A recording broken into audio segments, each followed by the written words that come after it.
It will do repeat moves. So, like, how awesome is that? I did that in 10 seconds. Hey guys, welcome back. I want to show you something that is freaking amazing. I'm super excited about this. It is a gimbal that you can use as a time-lapse motor or a live-action motor for doing really cool shots, even on a tripod, because this thing will do things that your fluid head just cannot do. And this, as well, is my DIY slider made just with some really simple parts. So I'm going to show you guys the parts that this is made with in another video. Really cheap and also really extremely lightweight, which was really important. That's why I built this. I was shooting a job in London for about a week, and it was just loads of running around, and some time-lapse systems, most time-lapse systems, are just super heavy. The little $99 motor that I showed you guys in another video, super easy to use. It's like 3 seconds and you're shooting a time-lapse. And with this thing, once again, like 10 seconds and you're shooting a time-lapse. It is the most versatile, the lightest, the most awesome, the easy to use time-lapse system that I know of ever. If you guys have seen some of my other videos with time-lapse heads that will do sort of panning and tilting and that kind of thing, they are super heavy and a lot of the time really complicated to set up, like lots of cables and stuff, and also you've got to learn the menu, and sometimes the menu's not great. So this thing, super easy, I mean insanely easy. So you literally turn the camera on so you can see where you're aiming. And the white balance is completely off, but we'll ignore that. So you just point it, right? That's literally point it, press that, it's going to start beeping, it's going to give you about 10 seconds, and then just point it like that and just wait for that to finish beeping, which will be, there we go. And that's it, that's your time-lapse now working. So that is awesome, and it will do that kind of motion as well, a rolling motion for time-lapses or live action. You've got a tiny head that's super lightweight, and this will do panning, tilting, and rolling, which none of the other, I don't know any reasonably affordable or lightweight system that will do that at all. They will do a rolling movement. It's really cheap as well, and it will do repeat moves. So, like, how awesome is that? I did that in 10 seconds. I'll link to the video about this below. Really simple little motor, works on some little batteries. This thing has a built-in battery, so no cables at all. The only cable you're going to want to have is just one of these guys. If you don't have a built-in time-lapse in the camera itself, then you're going to want one of these guys, and you can either get it with a cable or wireless. This one I think works both cable and wireless. But the only cable is just a tiny little cable from this to the camera. So this goes on the hot shoe and then goes down to the camera.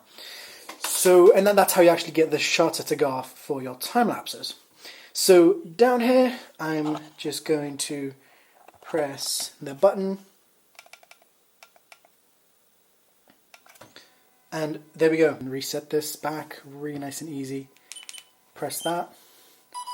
Now it's doing my time-lapse move or my live action move. This thing will work for live action as well. You just need a bigger plate, as I've shown in the video about this thing. How freaking amazing is this? It's like a full system that the entire thing is super lightweight, will do basically any kind of move, any kind of speed. Some people will worry about the limitation of this thing not having a control cable to the camera and doing the start, stop, shoot, or however you say that, so basically stopping for the photo and then continuing.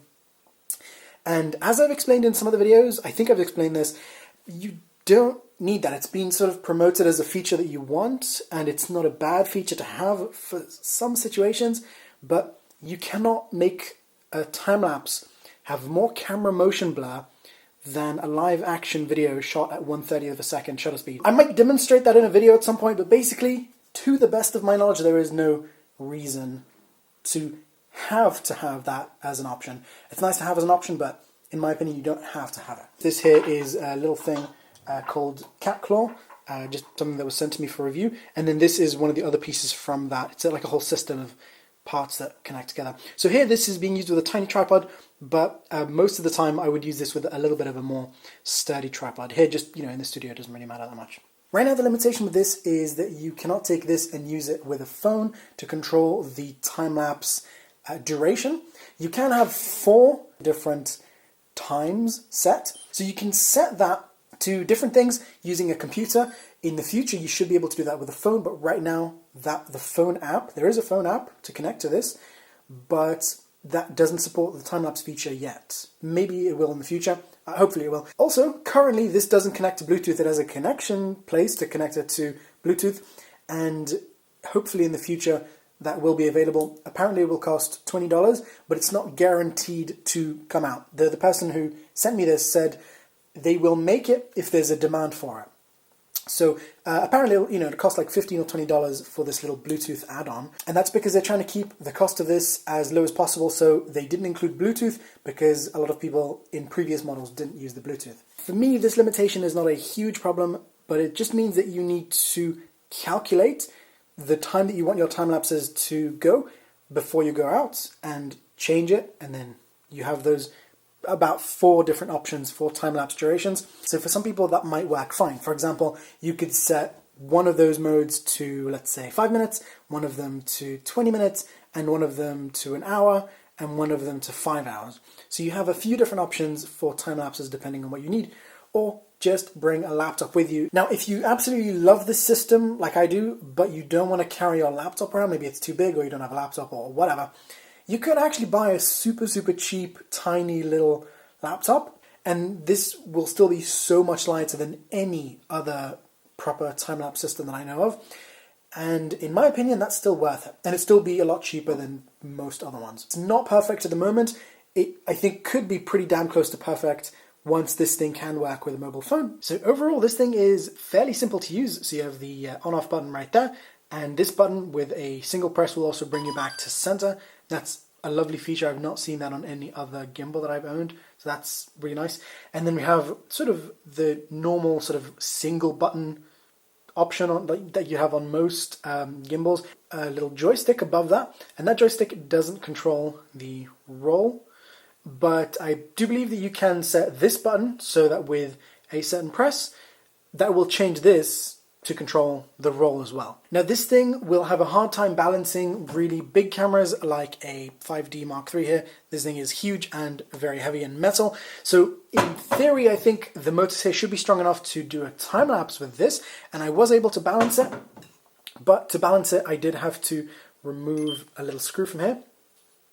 This little safety screw there that prevents this thing from falling. But with a camera like this, nice and easy, no tools needed to balance it. Quality control was mediocre. So most of the screws here, or many of them, were not tightened when I got this. Some of it was completely loose, so I had to tighten most of the screws myself. Also, the glue here is coming off, so these little magnets that are holding this little flap in place where the Bluetooth module would go if one is made. So the glue is coming off from the magnet. There isn't another one of these stoppers at the bottom here, which means that in theory, if you put this upside down and this was loose, the entire thing could come out. I think it would be unlikely for that to happen. If you had the correct size screw, I suppose in theory you could add your own stopper or just request to have this sent with 2. I believe that should be possible. This came with a hard case instead of a semi-hard case, which is what the previous model from them came with. The foam inside was quite a big mess, and on this side it just falls out. Considering that none of these problems were actually problems, they're just little issues with quality control, that's not a problem for me. I mean, this thing is very low cost considering what you're getting here, and that's awesome. I mean, you're getting a hyperlapse motor, time-lapse motor, live action motor, and a gimbal. To me, that's just awesome. So I think this is totally worth it. Another really awesome thing that you can do with this is live action shots. So you can actually use this potentially with a live action slider, and also potentially you could use this on top of a crane. This thing can do repeat moves, which is going to be good for you guys doing special effects kind of stuff. And also, if you want to have that roll for those special kind of shots, another really cool feature about this is that you can have this do all these crazy moves while it's being used as a stabilizer. So that means that either you're going to be doing crazy hyperlapses where you've got the camera stabilized, instead of using a tripod, you just walk with the camera like this, and then have the camera do this very slow move, and basically creating a time lapse that's going through a very, very long distance.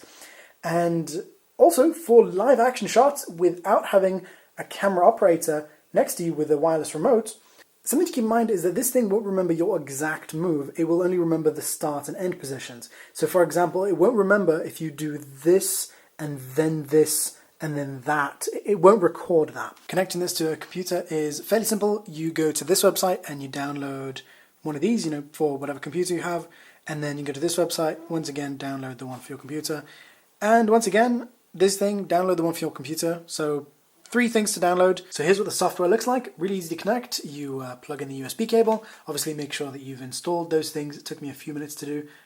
Wasn't a problem. And then you select the correct one and then press connect. You're going to want to save this to your computer so that if you make mistakes, you can sort of undo your mistakes. What I've done is I've set 1 click to start time-lapse, and then 2 clicks is to repeat the previous time-lapse.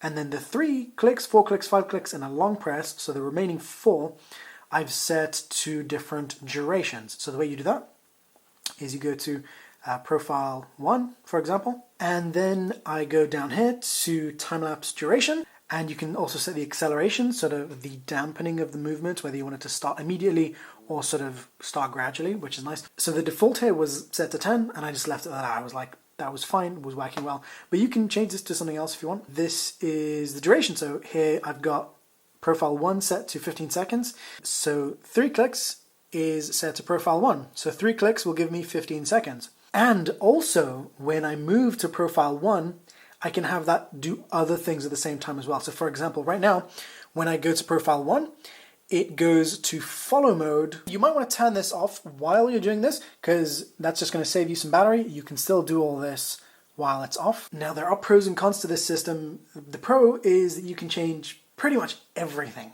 The con is that it can be overwhelming and you can mess things up if you don't know what you're doing. So definitely make sure that you save a backup. And also that this system, as far as I know, isn't able to automatically change itself to work with different sizes of cameras, whereas some other gimbals can.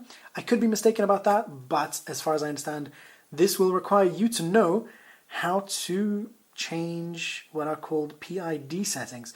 And I've watched a video explaining those, and it's not actually as scary as it sounds. It's basically 3 different numbers for each motion direction, for each axis. I will try and link down below to some fairly simple videos that explain those. So that's not perfect. I would love to have a system like this that just balances itself with every size of camera, from like a tiny GoPro to a 5D and bigger. But this is not that. So this thing is great in some ways, but has some limitations. But when you get this, you can tell them the size of camera that you're going to use with this, and they will set it up for you to have it working mostly with that size of camera. So the way I got it, it's working almost perfect with the camera that I told them that I'm going to be using it with. And then from there, I can start tweaking the settings here, which is not that difficult once you understand what they do. I hope you found this useful. I will have a separate video about how this thing works as a handheld gimbal. And if you want to support this channel, you can get yours from the eBay link down below, which is my affiliate link. On the official website, it's a bit cheaper. And my affiliate links don't add any more cost to your item. It's just that on eBay, it's a bit more expensive, and on the official website, which I don't have an affiliate link for that. On the official website, it's a bit cheaper. So thanks for watching, guys. Of course, you can ask me questions down below. Don't forget to subscribe, and I'll see you guys in the next video. Bye.